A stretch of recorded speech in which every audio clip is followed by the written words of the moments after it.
dua hal. Oke. Koalisi, ya atau oposisi. Betul. Gitu. Tapi Ketua Umum PDI Perjuangan Megawati Soekarno Putri menyatakan konsep koalisi maupun oposisi itu tidak ada dalam sistem presidensial. Yang kita anut sekarang ini. Betul, makanya yang ada ya penyeimbang tadi, Vi. Itu udah paling tepat lah. Oke, tapi gini, kalau misalnya penyeimbang disampaikan juga tadi ya, artinya jangan-jangan ketuk pintu sudah dilakukan saat ini mungkin. Tok tok tok dulu. Nah, itu panggung politik belakang tuh. Iya. Nah, kalau udah terbuka pintu artinya apa teman-teman? Pintu dibuka, masukkan orangnya kan begitu. Nah, tapi itu jangan-jangan kayak begitu. Jangan-jangan kayak gitu tuh. Ini Ya. karena masih jangan-jangan nanti kita yang beropini nih. Oke. Oke, makanya langsung aja kita bahas dengan narasumber yang sudah hadir di studio. Ada siapa aja? Dari saya, Andi Azwan, Waketum, Jokowi Manu. Oke, dan saya ada Arya Seno Bagaskoro. Silakan, Mas Seno. Bang Haji, apa kabar, Bang? Sehat, Mas Seno? Mas Seno, apa kabar? Dengan ciri khas sarung tangan hitamnya. Wah. Waduh. Udah. Itu ciri khas itu. Ciri khas. Iya. Saya langsung aja udah ke Mas Seno nih berarti nih. Udah PDIP banget jaketnya juga kan? Nah, jadi kenapa, Mas? Kan banyak yang bilang kok jadi PDIP ini seolah-olah kayak melunak nih, Mas. Ya, nggak ada yang melunak ya dari posisi PDI Perjuangan. Bahkan justru tidak berubah sejak pertama kali kita menyampaikan sikap politik dari akar rumput, kader-kader di bawah.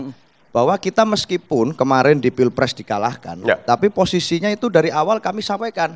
Nggak ada urusannya kami tidak mendukung Presiden Prabowo. Yang terpilih nanti lah gitu. Yang terpilih sebagai presiden. Program yang bagus, program yang oke, yang sesuai dengan konstitusi. Jadi kewajiban kami sebagai parpol buat mendukung.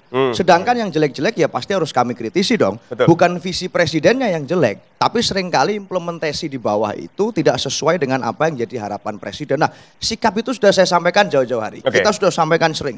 Bahwa meskipun kita di luar pemerintahan, tapi kita mendukung Presiden Prabowo agar bisa melakukan visi misinya. Jadi bukan koalisi, bukan oposisi, tapi sama kayak judul acara malam hari ini, dua sisi. Kalau pas baik kita pasti dukung programnya, kalau pas buruk pasti akan kami kritik dengan suara. Mas Seno, tapi gini, istilah penyeimbang ini kan seolah-olah kita baru diperdengarkan kemarin di Kongres ke-6 PDI Perjuangan nih, Mas. Betul. Penyeimbang itu artinya gini, pemerintah itu selalu perlu dalam negara demokratis manapun itu perlu check and balance. Ada yang mengkontrol, ada yang menyeimbangkan. Nah, syarat jadi penyeimbang itu sebenarnya sederhana, yaitu nggak boleh bareng-bareng di dalam dong, harus di luar agar bisa punya jarak pandang yang objektif. Sehingga nggak ada perubahan dalam sikap kami, gestur kami maupun apa yang menjadi aspirasi dari jauh-jauh hari nggak ada perubahan. Hanya sekarang diformalkan melalui lembaga kongres meskipun sudah ada nuansa itu pada waktu Rakernas tahun lalu. Jadi penyeimbang itu artinya harus mengambil posisi yang netral, yang objektif, melihat pemerintah dengan baik. Nggak bisa kita di sistem presidensial ini tiba-tiba asal carok dengan pemerintah. Semua program mau baik mau buruk asalkan itu dari pemerintah kita cap jelek atau kita kemudian dukung tanpa syarat. Absolut saja. Pemerintah ke kiri, pemerintah kanan ke kanan. Justru dengan kita memberikan kritik yang baik, itu kami berperan sebagai sahabat yang baik. Sahabat yang baik itu malah kalau ada urusan nggak ada sungkannya. Katanya sih begitu, Mas Seno. Sahabat yang baik itu ternyata yang bukan di dalam gerbong kita. Nah, katanya begitu katanya. Jadi jangan salah loh, Mas. Seringkali berkali-kali terjadi malah oposisi dalam tanda kutip yang membahayakan pemerintah. Itu jarang sekali berada di luar pemerintah.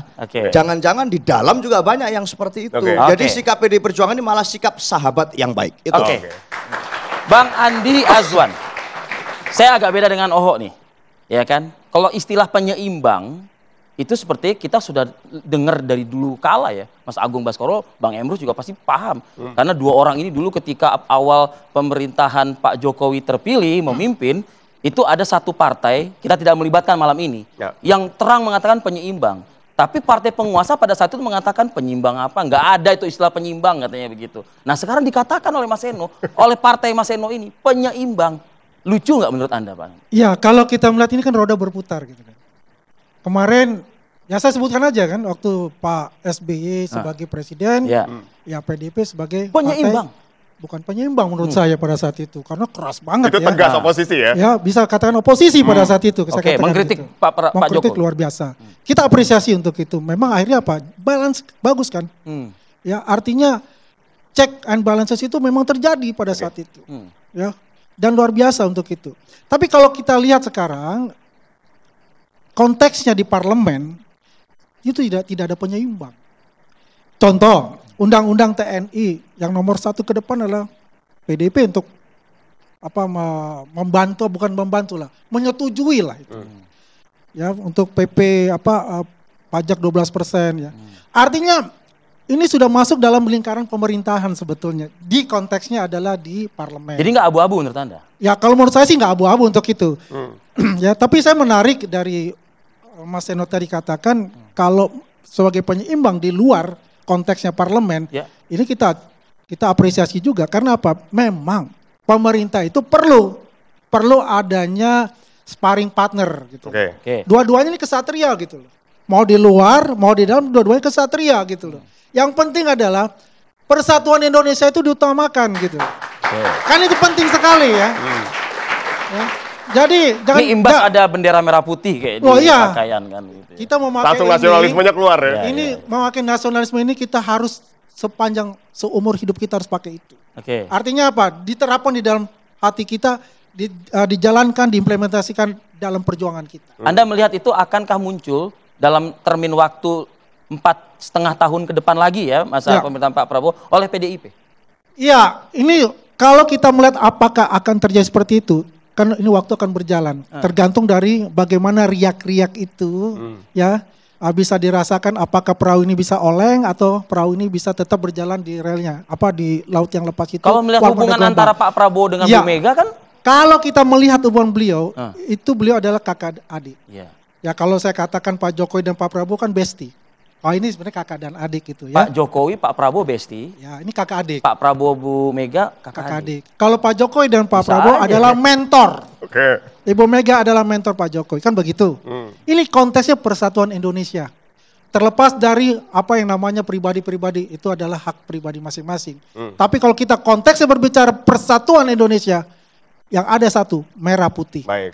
Oke, saya ingin ke Mas Seno.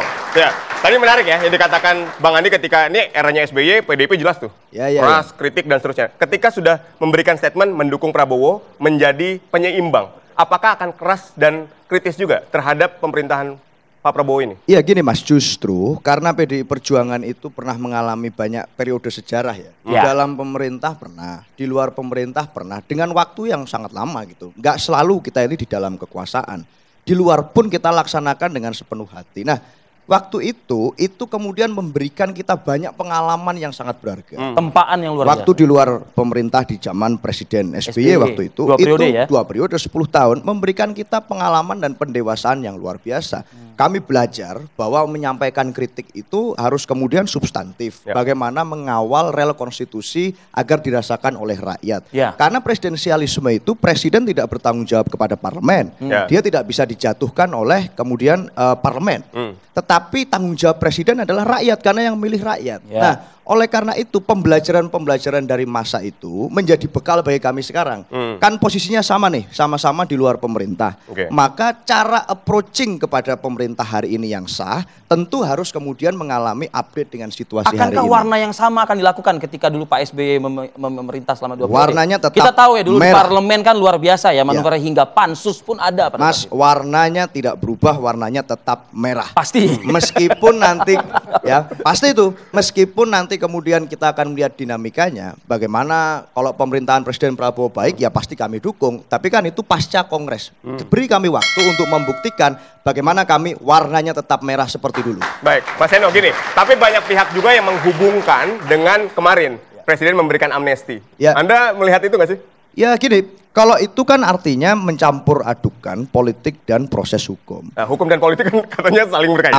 Apalagi kalau kita melihat amnesti kemarin itu kan adalah hak dan tugas konstitusional presiden. Memiliki hak penuh beliau untuk menentukan siapa. Prerogatif presiden. Artinya itu menjadi suatu petunjuk yang cukup clear dari istana pun menyampaikan bahwa di kasus-kasus yang berkes politik maka amnesti dan abolisi ini dipertimbangkan untuk diberikan. Nah, artinya itu sebenarnya memberikan gambaran makin jelas bagi kami bahwa memang ada intervensi dan campur, ada intertwine antara politik dan hukum. Tetapi prinsipnya kalau memang itu mempengaruhi sikap kami, kenapa enggak dari dulu-dulu kemudian kami menyampaikan sikap yang berbeda? Dulu pun kami sudah sampaikan, kita di luar tapi kita dukung. Artinya dukungan itu bukan tanpa syarat. Dukungan itu butuh keseriusan, komitmen dari pemerintah untuk menjalankan komitmennya. Nah, kemarin hanya kami tegaskan sikap itu dalam Kongres karena resminya memang harus lewat Kongres. Kenapa sih momen penegasan itu harus setelah amnesti itu dikeluarkan? Nah, itu pertanyaan. Karena Kongres dilakukan pada waktu itu. Sehingga kemudian momen yang paling tepat adalah kemarin. Artinya memang sudah kami. Jadwal Kongres sudah on the track pada saat itu. Betul. Artinya nggak ada dari kami, kader-kader PDI Perjuangan yang melihat bahwa akan terjadi amnesti itu tidak mengubah apa-apa. Karena usulan pada saat Rakernas jauh-jauh hari sebelum ini peristiwa semuanya terjadi, aspirasi dari akar rumput sudah mengatakan kami ingin berada di luar pemerintahan menjadi partai yang menyeimbangkan. Itu sudah jauh-jauh hari. Ya, tadi mungkin saya akan koreksi bahwasanya Presiden tidak bisa dimakzulkan. Jelas di pasal 7A dan 7B Undang-Undang Dasar 45 itu bisa dimakzulkan. Ya. Kita lanjutin nih. Kita lanjutin. Jadi intinya sekarang